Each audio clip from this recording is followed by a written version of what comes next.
베드로서 3장 10절에서 18절.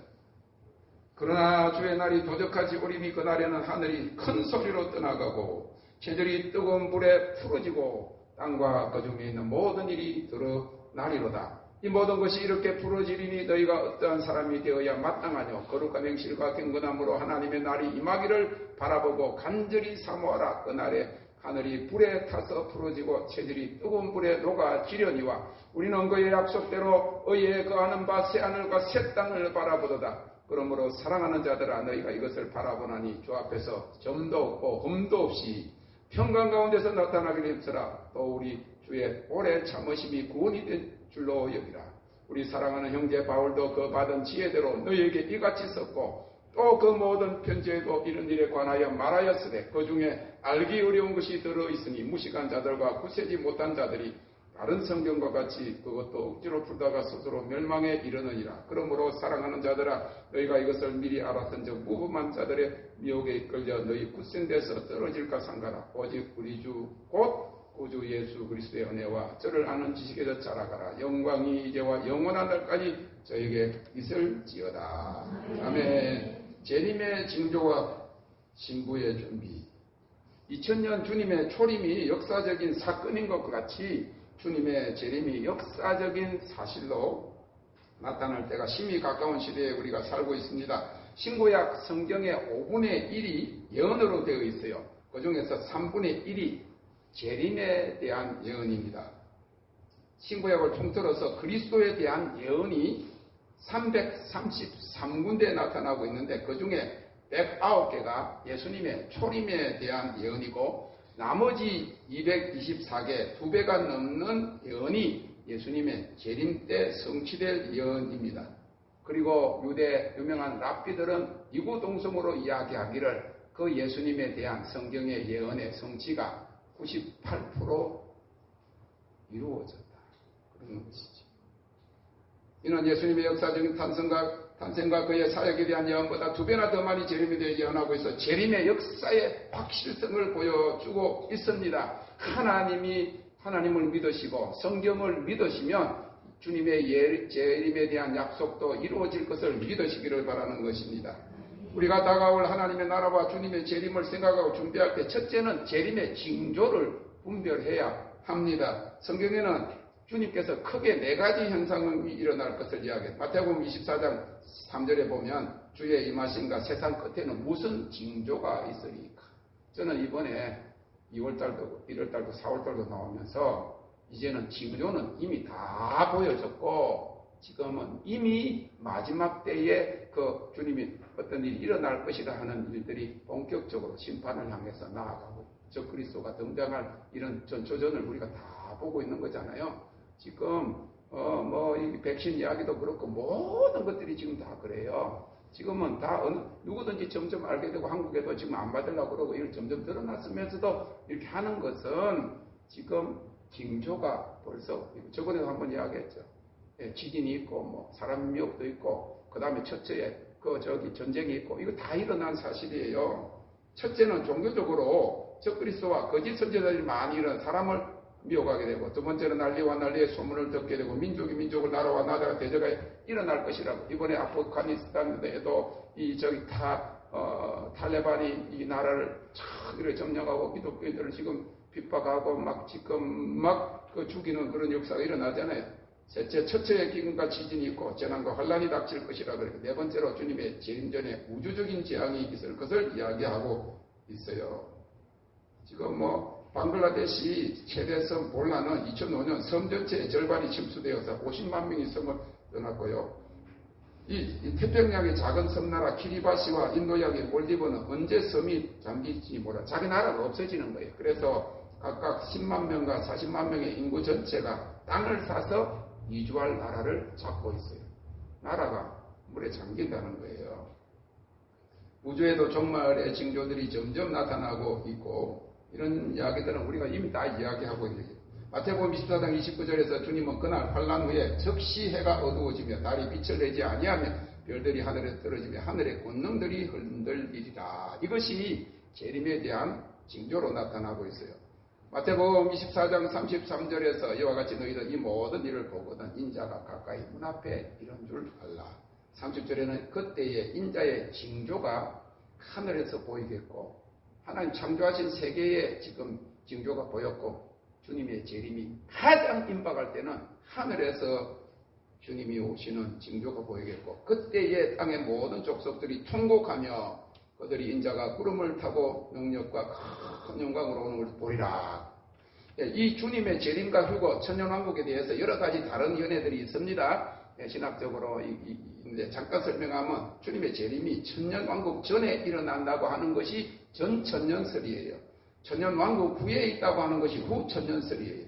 그리고 천년설을 문자적으로 해석하지 아니하는 무천년설이 있습니다. 그리고 전천년설에도 세대적인 전천년설이 있고 역사적인 전천년설이 있어요. 세대적인 전천년설은 우리가 많이 들었던 그리스도께서 먼저 공중에 재림하시고 믿고 죽은 자들이 부활하고 첫 부활에 참여하게 되고 살아서 주님의 신부로 준비된 자들은 공중에 호련히 올라가서 공중 혼인잔치에 참여하게 되고 지상에 남아있는 구원받지 못한 신자들과 유대인들과 불신자들 믿던 사람들 중에 수많은 사람들이 left over 남겨진다 그 말이에요. 순교자의 숫자와 비율이 같을 것입니다. 계속적으로 이야기하죠. 저는 여러 번 이거를 연구를 해봤어요. 미국에서도 이야기하고 막 이러는데 2,500명 중에 10명, 250명 중에 한 사람, 믿는 사람, 교회 예배 드린 사람 중에 250명 예배하면 한 사람이 올라가면 화장실 갔는지 모르는 사람이 있어서 예배 드리는 거예요. 지금 공중에 예수님 오셨는데 자기들은 예배 드리는 거예요. 남겨진 줄을 모르고 자기 교인은 올라간 데 자기는 예배 드리고 있는 목사들이 절비할 것이고 그것은 1938년에 39년에 신사참배할 때 그것을 손양원 목사님이나 이 조기철 목사님처럼 끝까지 반대했다가 죽은 순교한 50여 명 30만 명의 50명을 여러분 프로테이지로 해보세요. 과연 얼마 되는지 미국에서 이야기하는 구원받은 사람들 그것도 복음주의 그리스도인들 100명이 교회 나오면 성경이 천국 지역이 있다고 믿는 20% 그 중에서도 5%라고 이야기했던 신학자들이 폴 워셔 같은 사람이 2%다. 0.4% 250명 중에 1명 교회 다니는 사람들 힘이 적다. 그러면 지금 편안할 때도 그런데 막 백신 지금도 그런데 진성의 표를 맞지 않으면 다 죽일 때 과연 믿음을 지킬 자는 순교자 적은 수예요. 남은 사람들 불신자가 심판받는 그 심판에 다 남겨지는 거예요. 천국에 들어가기가 어렵다. 주님이 저에게 그렇게 마음에 좀 눌려서 백신 여건 때문에 2달 동안 기도할 때 가족 구원을 위해서 기도해라. 천국에 들어가기가 어렵다. 알곡과 죽정이고 갈라져. 남편하고 갈려져. 자녀하고 갈려져. 어떤 한 분은 남편이 그렇게 하고 아이들 다 반대하면 나 혼자라도 주님 맞으러 올라가야 되죠. 남편 때문에 내가 안 갈 거야. 자녀들 때문에 내가 안 갈 거예요. 주님 앞에 내가 홀로 서는 거예요. 7년이 끝나면 주님은 성도들과 함께 지상에 재림하여 천년왕국을 건설하고 그 후에 불신자들이 부활과 최후의 백보자 심판 후에 새하늘과 새 땅이 온다는 견해입니다. 그런데 이 세대주의적 천년설에도 그 역사적 전천년설이 나오는데 역사적 전천년설은 교회도 함께 7년 대환란을 통과한다. 우리가 다 7년 대환란을 통과하는데 환란 후에 천년왕국 전에 그리스도께서 재림하시고 교회가 휴거하여 공중에서 주님을 만나 주님과 함께 지상에 내려와서 천년왕국이 된다고 하는 이것은 공중 재림이 없는 거예요. 공중 재림이 없는 거예요. 주님이 세상 끝날에 7년 대환란 후에 내려오시면 그것이 지상 재림이 되는 동시에 우리가 올라가는 거예요. 지상 재림과 휴거가 동시에 이루어진다. 그러니까 환란을 통과한다 하는 것이 이 역사적인 전천년설이에요. 이 경우에는 공중재림과 지상재림, 이 아이압 같은 경우 있잖아요. 이 마이클 피클 그것 때문에 젊은 청년들 천명이 그곳에 모여서 환난 통과한다고 2,000명이나 그 모여서 일 안 하고 다미 성교회처럼 다미 성교회는 뭐 환난도 안 통과하고 올라간다고 맨날 일 안 하고 그러고 하고 있었고 여기는 환난을 통과하려면 믿음을 지켜. 제가 완띵이라고 하는데 우리 교회 캐롤 집사님 말고 대학생 박사학위 받은 피아니스트가 있었어요. 박사학위 공부하던 피아니스트가 있었는데 거기를 청년들이 많이 가서 10,000명, 15,000명 보이니까 겐사스시티에 나는 한 번도 안 갔어요. 돈이 없어서도 못 갔지만은 하나님이 안 보내셨어요. 내가 그거 하면 뭐라도 해갖고 갔을 거 아니야? 돈도 없었지만은 하나님이 못 가게 막으셨어요. 베들교회도 못 가게 막으셨어요. 그 전에 몇 년 전에 하나님 메네 대결 우발하신 여러분 영분별은 이런 거예요. 거기 가보지도 않았는데 하나님이 먼저 말씀을 하셨는데 못 가게 하시고 나중에 그걸 알게 하시는데 그러면 여러분 보세요. 전 세계에 기도의 집을 하는 마이클 비커리면 여기 온다 그러면 우리나라도 왔어요. 그런 사람들이 교황을 보고 나는 외송이처럼 여겨졌다 했을 때 제가 그 영상을 니는 하나님의 종 아니야. 하리우는요 마지막 때 영분별 사랑 두 가지예요. 하나님이 저한테 영분별을 주셨고 이거 계속 확장이 되고 사랑해야 된다. 너는 사람을 사랑해야 된다. 반드시 사랑한다까지 이야기한 거예요. 여러분들이 저보고 막 이야기해도 제가 안 바뀌어질 거예요. 근데 하나님은 사랑한다. 너는 사랑한다. 이렇게 말씀하셨어요. 그래서 한 번씩 반말도 해도 용서해 주세요. 친밀한 그 아비 표현이니까. 제가 지금 복합적인 거 이야기하죠. 은혜 받으라, 뭐 해라, 뭐 성령 받으라, 한 가지만 안 하죠. 마지막 전체적인 역사의 영분별 사랑. 하나님 저에게 그렇게 말씀하셨어요. 개인적으로 가르쳤어요. 그런데 그걸 하나님 앞에 받은 유명한 사람이 한 사람 또 있더라고. 마지막 부흥은 영분별과 사랑의 두 기둥이다. 그 지도자가 그것이 있을 때 그 부흥을 취하지 않는 부흥, 중간에 주기가 없는 부흥을 이끌어. 이 사람들은요, 영분별이 떨어졌어요. 교황을 보고 그 안에 그리스도를 보았다. 미쳤지. 어때? 나이가 드니까 치매가 걸렸나? 자기를 여기 오면요, 여기 수천 명, 수만 명이 모여요. 수원에서 1월달 되면 내년 1월달에도 수천 명 모일 거야. 돈도 많이 갖다 바치고. 근데 전부 다 미혹으로 가는 거예요. 그 지도자들이 미혹됐는데 그 미혹된 사람 따라가면 피리 부는 소년이지. 양들은 뭘 모르니까. 우리 안에 들어와서 내가 이야기를 해도 거기가 유명하니까 나는 그렇게 생각 안 해요. 다 그거 가는 거야. 영원히 불쌍하다. 그런데 이번에 하나님 그런 사람들도 회개하고 돌아오더라. 나는 떠난 사람을 안 받아준다 이런 생각을 했거든 그동안에. 나를 떠난 게 아니고 진리를 떠난 사람은 안 받아준다 생각했는데 이번에 돌아오면서 늦게라도 한 사람은 받아라. 소도 안 한다고 나갔다가 다시 들어오겠다면 받아라. 그런 마음을 주신 거예요. 그런데 지금 나간 사람은 소도 주지 마세요. 아니고 왜 내가 이거는 이것 때문에 그러는 거예요. 여기 하는 사람들이 진리를 추구하는 사람에게 주는 거지 팔지도 않을 거고 우리 안에 없는 사람은 안 줘. 왜 우리 끝까지 안 가는 사람한테 왜 줘가지고 그거 나가게 만들고 괜히 그렇게 하냐면 그 말이에요. 할렐루야. 내가 고집 많다. 그래 해도 어쩔 수 없어. 그거는 내 고집이 아니니까 원칙이에요. 왜? 대지를 진주에게 던지지 말라. 다 잘못했나? 그거는 비몽사몽간에 온 계시가 아니야. 진주를 대지에게 진주를 던지면 뭐예요? 여러분 예수님이 왜 그렇게 사람한테 대지라고 그랬을까? 지금 우리나라 사람들이 말이에요. 이게 저기 좌파 이렇게 모르는 사람들은 개돼지 같이 그렇게 한다 그러잖아요.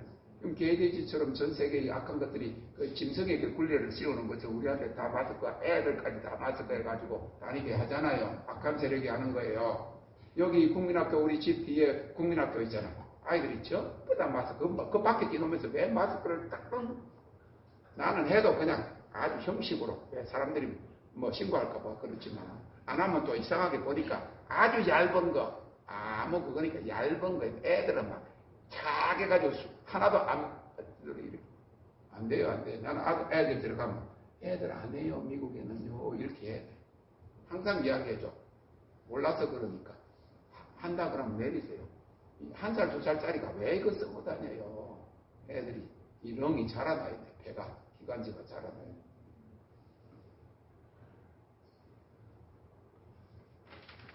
후천년설은 천년왕국을 신약시대 교회 끝에 복음이 확장되어서 이거는 뭐니까 후천년설은 천년설이 이게 그냥 무천년설이나 후천년설 비슷한 건데 예수님 때부터 복음이 확장되어가지고 천년이라는 세월이 이런 게 없고 공중에 예수님 내려가지고 뭐 천년 이런 게 없다는 거예요. 그냥 확장이 되어가지고 하나님 나라고 뭐 세상끝이 일어난다. 그런데 우리가 지금 전천년설 중에서도 세대적 전천년설이 아무래도 주님을 사모하는 사람들이 많이 알고 있는 거예요.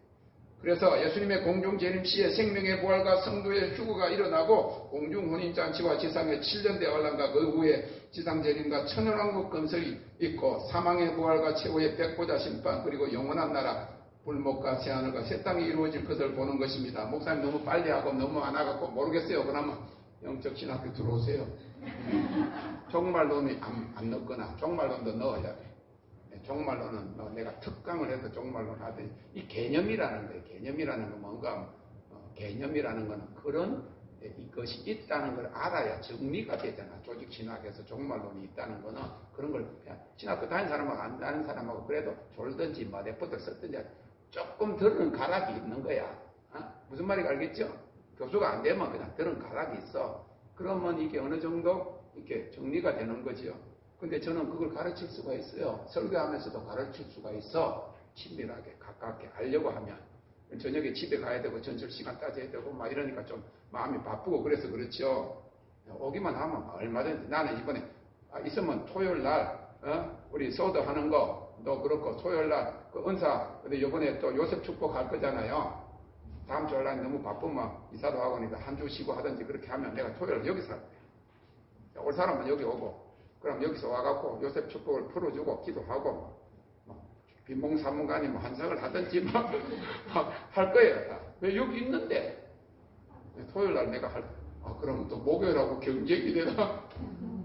상관없어. 난 요셉 축복 할 거니까 은사반 할 거거든요. 자, 주님의 재림의 징조의 때를 잘 알아. 두 번째는 우리는 신랑께서 예수님 아들 신부로 준비되어야 됩니다. 신부가 이 때가 됐다는 건 뭐예요? 신부 단장하면 어떻게 준비해야 되냐? 그것만 오늘 지금 빨리 이야기 드릴게요. 청년 남자들에게 가장 궁금한 거 그건 뭔지 아세요? 한계대고 자기 짝이 누구가? 내 님은 누구실까? 나도 그랬어요. 우리 사람도 그랬을 거고 나도 그렇고 누가네? 그런 거 생각하지 말고 주님을 찾으세요. 그러면 내가 찾는 사람께 오게 됐다. 그랬는데 옛날에는 그랬잖아. 누가 짝이 될까? 이런 생각 많았죠. 그죠? 여러분 안 그랬나? 다 연 받았나? 그런데 정해놓고 나면 너무 편해. 다시 그때로 돌아가갖고 힘들어. 결정이 안 된 세월로 돌아가기가 너무 힘들어. 나는 지금 이 나이가 딱 좋아. 지금까지 어렵게 고생해갖고 주님을 알게 되고 이렇게 됐는데 다시 30대로 돌아가. 안 가. 우리 집 사람도 안 간대. 희한하지요. 나이 든 사람이 30년 젊게 해줘도 안 간다는데 이해가 안 되지. 확정이 안 돼. 불안한 거야. 지금 확정됐고 하나님 나라가 가깝잖아. 확정된 하나님의 나라가 오잖아. 주님의 얼굴을 볼 거잖아. 할렐루야. 저는 선을 3년 동안 기도하고 선을 7번 따르륵 봤어요. 3년 동안 기도하라고. 그런데 여기도 마음이 안 맞고 여기도 마음이 안 맞고 짝에 대한 확신은 못 쳤는데 그런데 뭐 정식 선도 아니고 장난처럼 소개받고 21일 만에 결혼해가지고 아이들을 낳았는데 그 아이들을 낳았을 때까지 30년 살았을 때부터까지도 이런 생각을 했어요. 내가 정말 이 사람과 어떻게 결혼했고 둘 사이에 아이들까지 낳았다는 것이 몇 년 동안 실감이 안 됐는데 내년이면 30주년이 된다 이랬어요. 그때도 그랬어. 애를 셋다 나무꾼과 선녀에 애 셋을 낳아야 못 날아간다. 그래갖고 늦게 12년 만에 또 늦둥이를 낳았어. 근데 지금 41년이 됐거든요. 그랬는데 지금 와서 생각하니까 30년 동안에도 몰랐던 거 지금 와서 보니까 이 때를 위함이야. 도망 안 갔으니까. 모든 지난날의 그것이 지금 계시가 이 마지막 때를 위한 것이다. 그때요, 저도 못생기고 사실은 그때 못생기진 않았지. 하여튼 그랬든지 가난하고 빈철이 전도사고 다 그랬거든. 그랬는데 그래도 딱 두 여자가 목사님이 아니라 전 전도사님. 내가 전에 전도사님도 아닌데 전 전도사님 밤에 꿈을 꿨는데 전도사님하고 결혼하라요. 두 여자 만났어. 그래서 내가 정식으로 그렇길래 내가 이야기를 했어. 나는 그런 거 안 받았는데 결혼을 혼자 합니까? 하나님이 하라고 했다 그러면 나도 이 여자하고 해야 결혼하는 거지. 자기가 저 받아두고 내가 그 들놈 거기 가? 근데 또 다른 여자가 와갖고 덩치가 좀 큰 여자였어요. 근데 그 여자가 난 여자가 되게 겁나는 걸 처음 느꼈어. 먼발치로 볼 때는 막 이쁘고 그랬는데 가까이 다가와 전도사님 어저께 꿈을 꿨는데 전도사님하고 결혼하래요. 덩치 큰 여자가. 그러니까 와 겁나더라고. 달려가다 잡혀먹나 이러시고. 아닌데 뭘 거야. 내가 3년 동안 기도한 여자가 아닌데 아무리 내가 계시를 안 받았지만 아닌데. 그런데 딱 봤더니 맞아. 그리고 21일 만에 며칠 동안 기도하다가 예수님 이름으로 기도합니다. 반지 하나 딱 끼워주니까 약혼식을 하고 그리고 과거 41년은 지금 사는데 지금 와서 보니까 정말 이 애를 위한 거. 한여가에 선해가지고 우리가 고생했는데 이제 복 받는 거 이제 터였다. 이게 문제가 아니고 이 마지막 때 하나님 역사에 주님을 찬양합니다. 자, 영적 생활에서 우리 신랑은 한 분이신 예수님이기 때문에 우리가 고민할 필요가 없어요. 처녀들도 그렇고 또 결혼하고 사는 사람도 이혼하고 또 다른 여자하고 여러분 미국에도 그렇고요. 두 번째 결혼이 더 어렵대요. 앞에 비교하고 다 그 남자가 남자는 다 그렇다 이래갖고 또 상해갖고 두 번째 결혼은 더 힘들고 세 번째 결혼은 더 힘들대. 왜? 하면 할수록 잘해야 될 건데 안 그런데요. 그런데 우리는 영적으로 이미 주님과 결혼한 것입니다. 할렐루야. 다른 남편 할 필요가 없는 거예요. 고민이 없는 겁니다. 우리는 주님을 신랑으로 받아들였어요. 예수님께서 신부인 교회를 맞이하려 재림하실 건데 유대 전통 혼인식은 3단계 정혼, 약혼, 혼인입니다. 정혼은 부모가 와갖고 결혼시키자 이렇게 하고 약혼은 동네 사람들 모여가 잔치하는 거고 실질적으로 혼인잔치는 마지막에 신랑이 와서 데려가는 거예요. 예. 우리는 뭐 했어요? 정혼했고 약혼했어요. 이제 신랑이 데려가는 것만 남은 것을 믿으시기를 바랍니다. 에베소 1장 6절에 보면 그 기쁘신 뜻대로 우리를 예정하셨다. 우리가 공교 혼인잔치에 들어가게 될 것입니다. 허니문 장소는 이 땅에 건설돼 천년왕국이 될 것입니다. 우리가 신랑 되신 주님과 살 집은 영원한 하나님의 나라요 새하늘과 새 땅이 될 거예요. 아직까지 결혼 준비할 때 한국식으로는 신랑이 살 집을 마련하는데 주님은 요한복음 14장 2절 3절에서 내 아버지 집에 거할 곳이 많도다. 그렇지 않으면 너희에게 일렀으리라. 내가 너희를 위하여 처소를 예비하러 내가 가서 너희를 위하여 처소를 예비하면 내가 다시 와서 너희를 내게로 영접하여 나 있는 곳에 너희도 있게 하리라. 주님은 우리를 향해서 엄청난 하늘의 맨션을 방이 많다는 거예요. 얼마든지 주님을 찬양합니다. 예, 모든 것이 다 준비되어 있어요. 결혼식장은 구름이가 될 것이며 할렐루야. 흔히문 장소는 천년왕국이고 살집은 영원한 하나님의 나라 새하늘과 새 땅의 맨션이 될 것입니다. 요새 너무 식장비하고 또 버스 대절하는 거 돈 얼마 내는 거 하다가 막 부부가 양가서 싸워갖고 결혼 안 시키고 이런 일도 많잖아요. 몸만 가면 됩니다. 부잣집에는 몸만 오라 그러잖아요. 우리 하나님 얼마나 부자기 때문에 몸만 가면 됩니다. 정결하기만 하면 됩니다. 할렐루야. 오직 신부의 순결과 정결한 행위를 지금 교회는 부자예요. 돈 많아요. 뭐단데 그런데 정결한 신부를 잃어버리셨어요. 허리가 끊어질 정도로 주님이 통곡하고 계세요. 한국 교회 신부를 잃어버렸다. 계시록 19장 7절까지 우리가 즐거워하고 크게 기뻐하며 그에게 영광을 돌리세 어린 양의 혼인계약이 이르렀고 그 아내가 예비하였으니 그에게 허락하사 빛나고 깨끗한 세마포를 입게 하셨은즉 이 세마포는 옳은 성도들의 옳은 행실이다. 지금은 믿음으로 말미암아 어렵게 된 정도를 넘어서서 거룩해야 됩니다. 그래서 내일 신부의 노래를 부르고 내일 저녁에는 내일 오후에는 거룩한 교회, 내가 거룩하니 너희도 거룩할지어다. 여러분, 제가 거룩을 설교를 하면요, 거리가 많이 먼 것 같지만은요, 원래 여러분들은 모두가 다 하나님의 영광의 형상으로 지음을 받았기 때문에 하나님의 거룩의 본성으로 태어났기 때문에 그 설교를 하면요, 얼마나 좋은지, 얼마나 빨려 들어가는지 몰라요. 그렇게 되시기를 주님의 이름으로 축원합니다. 최대한 예쁘게 단장해야 돼요. 머리 막 수수깡리. 여러분 결혼 날짜가 정해 있었다면 어떻게 해요? 안 하던 마사지도 하고 온갖 거 다 하잖아요. 때 빼고 감 내고 하잖아요. 에스더는 막 6개월 동안은 막 향품으로 6개월 동안은 완전히 막 향유로 다 준비했잖아요. 주님의 신부로 대님을 소망하고 기쁠 뿐 아니라 주님의 신부로 준비해야 되는데 세마포가 몸단장입니다. 모든 것이 다 준비되었다. 집도 준비되었죠. 혼인장소 다 준비되었잖아요. 날짜까지 정해졌어요. 하나님 편에서는 그랬는데 신부가 준비되지 않았다면 그게 무슨 결혼식이에요.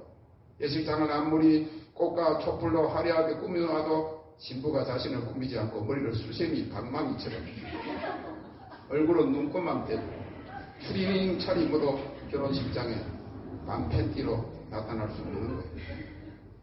몇 달 전부터 얼굴 마사지, 피부 관리 받고 드레스와 면사포를 준비해 놓고 이 눈에는 뭐라고 하나 눈에 뭘 그리고 하늘에 윤습을 그리고 하여튼 결혼 당일씩 나라 일찍 일어나 모욕, 머리 손질, 얼굴 화장 최대한 예쁘게 돼.